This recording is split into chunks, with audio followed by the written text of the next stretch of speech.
ago akfulan zamana ago gadi asig hingananu ago gahe gunda go do raine tay kandan Allah kai kandai ko kargumo ida sai safariyan ida sai gazo alhamdulillah sama ergo bina sara goro irgane to hinane to kanda de gadi ala abina son alhamdulillah te dam.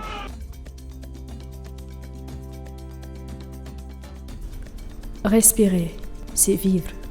En Afrique subsaharienne, les détresses respiratoires sont l'une des principales causes de décès chez les enfants de moins de 5 ans. Pourquoi ce qui peut être si facilement curable fait-il tant de ravages? Des décennies de sous-investissement dans la prévention, le diagnostic et le traitement des maladies respiratoires ont conduit de nombreux systèmes de santé à manquer d'équipements, d'oxygène et de ressources humaines qualifiées pour sauver les plus vulnérables. Améliorer le diagnostic des détresses respiratoires et l'accès à l'oxygène est possible. Grâce au soutien d'UNITAID, Halima a développé des solutions pérennes en Afrique subsaharienne autour de 2 projets, oxygène et air. La pandémie mondiale de la Covid-19 a fait émerger une problématique sous-estimée, l'accès à l'oxygène en quantité et en qualité suffisante et à coût raisonnable manque cruellement en Afrique. Les équipes sur le terrain le constatent chaque jour. Le but de ce projet est de fournir de l'oxygène en réparant les centrales de production dans 4 grands hôpitaux, au Mali, au Burkina Faso, au Soudan et en Guinée, mais aussi autonomiser les hôpitaux de district via l'énergie solaire et la formation des ressources humaines, et enfin proposer une solution aux centres les plus éloignés pour faire la référence des patients, même à moto mais avec de petites bouteilles d'oxygène. Avoir les moyens d'accéder à l'oxygène est vital. Diagnostiquer correctement et précocement est capital.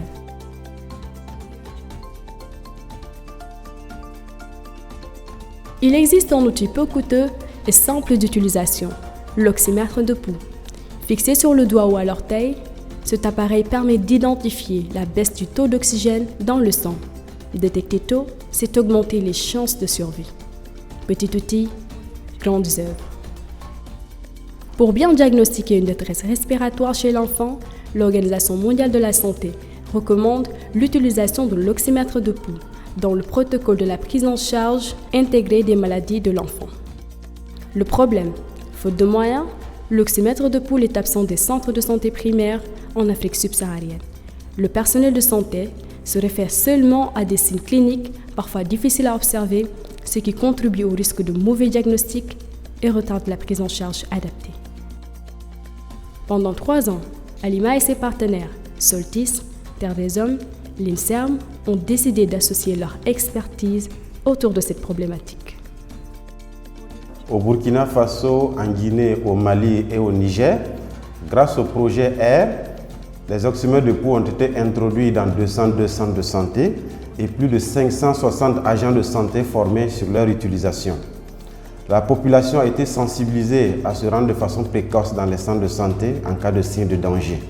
Enfin, 8 hôpitaux de référence ont été équipés en extracteurs d'oxygène et en oxymètre de pouls afin de garantir la prise en charge.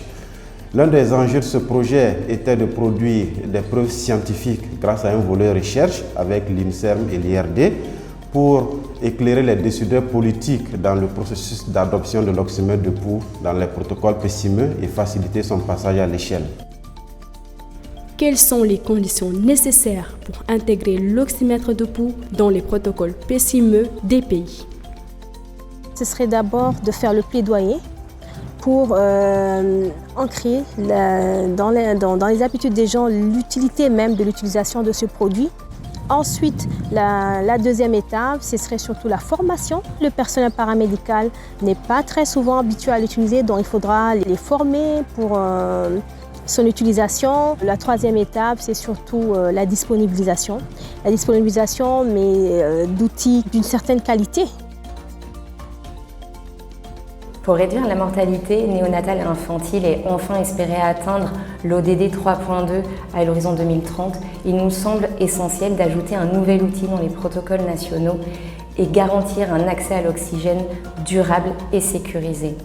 Mais cela exige un soutien technique et financier auprès des gouvernements et des partenaires.